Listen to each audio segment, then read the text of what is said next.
Voilà, je suis Eric Yaoné, ma femme s'appelle Gisèle Dounia.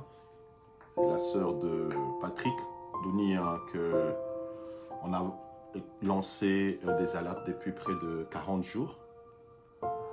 Et si aujourd'hui on fait cette petite vidéo, c'est juste pour demander votre soutien et ma femme aussi, depuis près de 30-40 jours, nous sommes inquiets pour la santé de notre frère,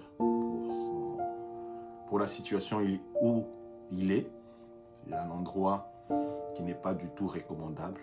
Et Gisèle, elle voulait dire un petit mot aux personnes qui nous suivent, qui peuvent nous aider à faire sortir Patrick Dounia là où il est. Gisèle, tu peux dire quelque chose? Oui, aujourd'hui, ça fait 43 jours que Patrick est détenu dans des conditions inhumaines. Il a été enlevé le 21 février, alors que dans la soirée, alors qu'il était avec son ami, il a été enlevé. Pendant près de 2 semaines, la famille ne savait même pas où il se trouvait. Et on avait toutes sortes de scénarios en tête parce qu'on ne savait rien. Et en fin de compte, on a pu savoir où il était détenu dans l'enceinte du camp Tchachi, alors qu'il n'est même pas militaire, il n'a jamais fait l'armée. Yeah. Il est détenu dans une petite pièce avec près de 60 personnes. Ils dorment à même le sol. Et ça fait 43 jours qu'il est dans ces conditions. Il a été enlevé. On a fait des enquêtes parce que semble-t-il qu'il avait été accusé de porter atteinte à la sûreté de l'État.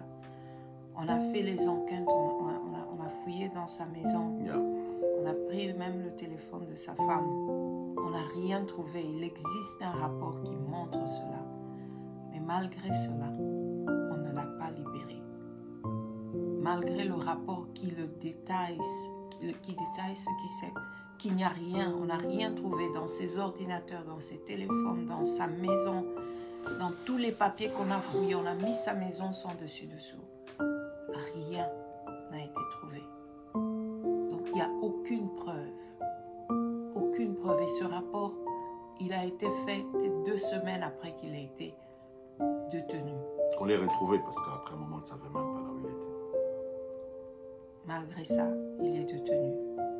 Il semble que c'est une affaire privée, c'est quelqu'un qui utilise les services de l'État pour régler ses comptes privés.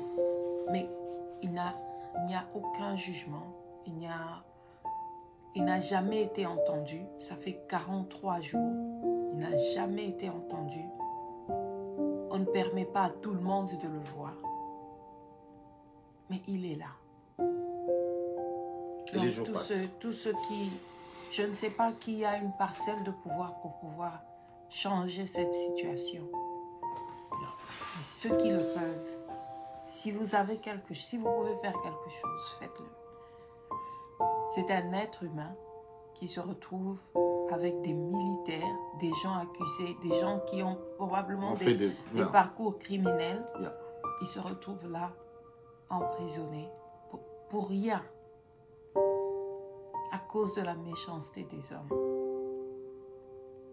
Si vous pouvez faire quelque chose, faites-le. Si vous avez une parcelle de pouvoir au Congo, faites-le. Nous avons fait ce que nous avons pu. Nous avons contacté les organisations des droits humains. Nous avons touché les ministères et tout ça. Contacté les gens même dans l'armée. Mais chaque fois, on dit que c'est un dossier sensible. C'est un dossier qui est très élevé. Élevé par rapport à quoi, on ne sait pas. Mais voilà, mon frère est détenu. Patrick Dounia est détenu.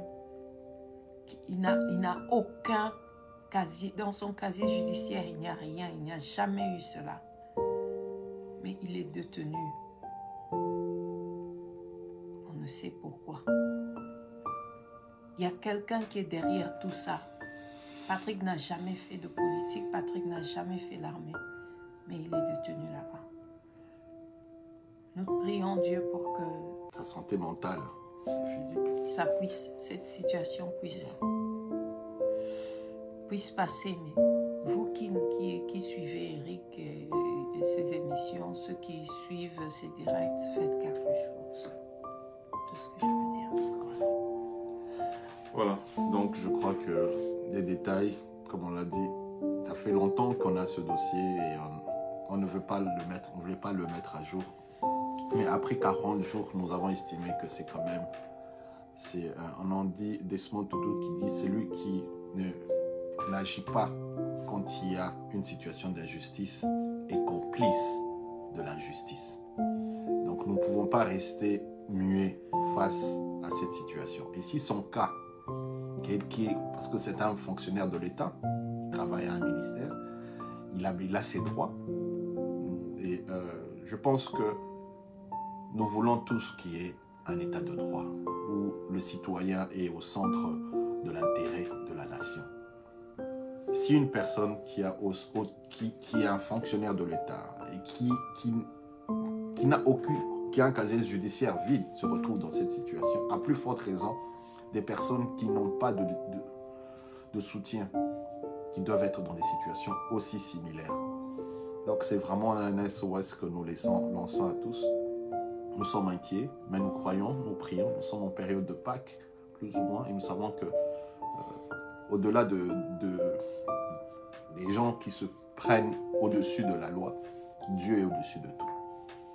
Et que la justice de Dieu est la justice qui revient toujours. Donc nous restons confiants. Nous vous remercions pour votre soutien. Écrivez-nous, soutenez-nous. Nous avons dit libérer Patrick Dounia.